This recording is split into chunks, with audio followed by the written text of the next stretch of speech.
तर मुंबई उपनगरचे पालकमंत्री आशिष शेलार यांच्याकडून मुंबईमधल्या स्थितीचा आढावा घेतला जातोय। मुंबईतील पूर परिस्थिती, धोकादायक ठिकाणं आणि इमारतींचा शेलारांकडून आढावा घेतला जातोय।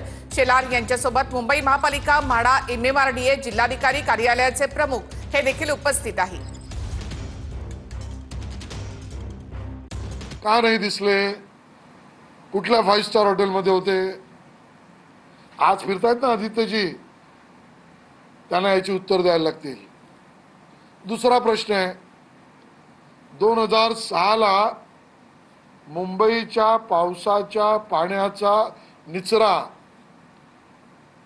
कसा झाला पाहिजे आणि तो समुद्राकडे कसा गेला पाहिजे यासाठी ब्रिमस्टोवर्ड चा रिपोर्ट बनला। 2006 ला पावसाच्या पाण्याच्या निचऱ्याच्या ब्रिमस्टोवर्डला 1200 कोटी रुपये अंदाजित होते।